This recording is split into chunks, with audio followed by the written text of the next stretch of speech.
5-year-old girl was recovered yesterday. So the kid was killed? Yes. Oh, my God. Oh. The child was first reported missing from her home by her mother last Tuesday morning. On Friday, Maria Andrette McNeil was charged with first-degree kidnapping, and late Saturday, her mother, Antoinette Nicole Davis, was arrested on accusations that she prostituted her daughter. I think a lot of these kids who are brought up by these Satanists who sacrifice these children in religious rituals.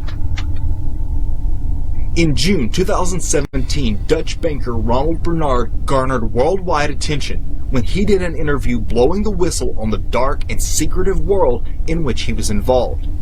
In it, a clearly troubled Bernard explained how at the top levels, the world financiers are satanic and engaged in bizarre rituals, including sacrifice of children. It was the good life. But then at some point, I was invited, which is why I'm telling you all this, to participate in sacrifices. Abroad.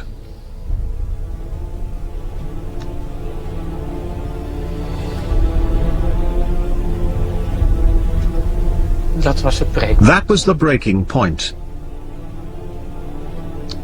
Children. Why do you think they're offering those sacrifices? You think that it's for barbecue? No. It's about taking over the world. It's about the plan to rule the world and the various steps necessary to get there. That's why they were very mad about the film Sound of Freedom, because it did say something about what they did with children. I met these heroes 10 years ago in Los Angeles, California, ex-Navy SEALs, ex-CIA agents, and they travel around the world undercover rescuing children. And when they told me in details what they do, in how they rescue these children, my eyes were open. And I said, I'm a filmmaker, I wanna make a movie about this, because the first step to eradicate child trafficking is to raise awareness. Because if you don't know that this problem exists, how you can fix it? So I made a promise to God that I will dedicate my entire life to end child trafficking. To end child trafficking. Because God's children are not for sale. Children are sacred. I asked the question, where are the kids? Why can't they find many of the children? A lot of the children that came in cannot be found. We're not talking about some 200 children. We're talking thousands. Thousands and thousands of kids cannot be found. So you're talking about human trafficking at the highest levels, perpetrated by these kleptocrats, these robbers. There's more than 300,000 children, over 300,000 children that they came through the border, they released them, and we don't know where they are. Kamala, where are the children? Kamala, where are the children? You know, these people, Kamala and Biden, they're the biggest human traffickers in the history. And everyone knows that. It's actually 325,000 children are missing, sex slaves, or dead. Yes. One of those four things: slaves, sex slaves, missing or dead. Of these four untimely fates that befall the missing innocent children who outlive the hideous blood sacrifices, one predominant one that ranks top on the list is the depraved and brutal sexual abuse of these helpless young children. This rope is used to tie up children and women to these trees, tying their hands together so they can't struggle and fight and claw back. And they take turns. This is gang raping, guys. This isn't, oh, you're typical. This is violent gang rape. The condoms and the lube were right next to the kid's shirt and the socks. The kid's socks. Sick. All this stuff just left. The probability that thousands of these UACs are being raped at this very moment is 100%. Human trafficking is one of the greatest humanitarian crises of our lifetime. The very system meant to protect vulnerable children has become a trafficking pipeline.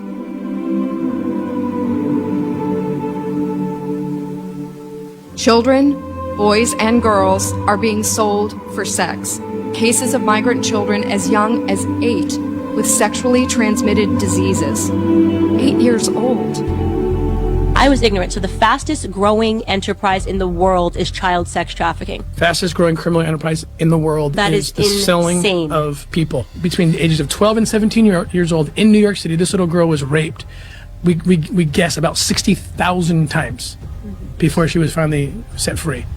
And that's the fate of thousands of children. Smuggling humans has become more lucrative than smuggling drugs. You can sell a drug once, you can sell a human 5-6 times for decades. Our government has now taken over the most two dangerous legs of the journey for the child trafficker, and they've turned our government into the largest child trafficking network that the world has ever seen. A child comes to their custody, and that sweet, innocent child sees a man in a green uniform, and that is the last authority figure that they see before they're delivered into the American nightmare. And these children are chained in basements, and they're raped 7 to 10 times a day if they're lucky. Those are the good ones. Yeah. The bad ones, it's 30 to 40 times a day.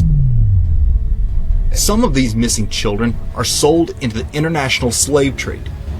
For centuries, the so-called elite and ultra-powerful have preyed on the most vulnerable and precious of society.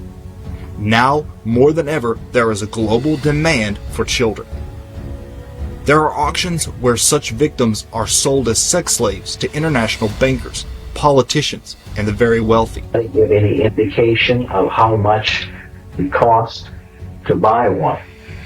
Because what I'm saying is that this is not going to be done cheaply, and it's not going to be done cheaply. We've heard estimates of about $50,000 to $75,000 per child, depending on the features and the looks of that child, the innocence, prepubescent children. There are also, and this has been documented by a number of private investigators who researched it, that periodically auctions take place in the United States. Different places, they move around. They don't just set up shop in one spot and publish a notice that there's going to be an auction. It's done very secretively, and they might run 10 to 20 kids at a time through an auction block. And the buyers can be from foreign countries or whatever. And then the child would never have a hope of ever getting back to his own country. Start off with a massive investigation into Southwest Key, the allegations of sex crimes against undocumented migrant children and intimidating them not to report it. The federal lawsuit alleges a pattern of abuse for nearly a decade, claiming multiple Southwest Key employees harassed and abused these unaccompanied minors as young as 5 years old up to teens shy of 18 years old. As seen in the DOJ lawsuit against Southwest Key for sexual abuse of children in those shelters. Meanwhile, taxpayer dollars fund no-bid contracts for these NGOs whose CEOs have tripled their salaries, hire staff teaching migrant girls to dance provocatively, and continue receiving payments for undelivered services. This is a tragedy, and it is treason, because this is not bad policy or bad mistakes or somebody's incompetent. This is intentional. So when you do intentional acts against your nation, that is treason. Washington, D.C. is ground zero for pedophilia among the elite. And this continues on through the White House, through the Justice Department. It's not a swamp, it's an open sewer. The world is run by, quote, planetary controllers who are blood-feasting pedophiles. We have people in the United States of America that breed children in order to sell them. And when they are sold, they come without birth certificates, which means it's easier to kill them and have no one ask where they are. We're also importing children by the plane load. Again, children who have no documentation. It's not just child slavery or child sex abuse. It's also child torture. because you have adrenalized blood. You have the whole blood drinking ceremony of the satanic world. All of the child services agencies across the United States of America, they did not start out as organizations to prey on children, but they attract pedophiles. And ultimately, pedophiles end up rising in the ranks and controlling those organizations, so that an organization that initially started out in the service of children becomes an organization that is in fact hunting children. We can accept that. Should we just be quiet? We have to use what we have. We have to use what we have. So, in response to this clarion call of the Spirit, we must rise in defense of these little ones, and even more, persist in continued heartfelt prayers for children around the world. For in doing this, we dismantle the fortresses of evil cartels that harm children, speed up their release, and ensure the safety of these young ones throughout the world. If anyone causes one of these little ones who believe in me to sin, it would be better for him if a large millstone were hung around his neck and he were drowned at the bottom of the sea. Matthew 18, verse 6.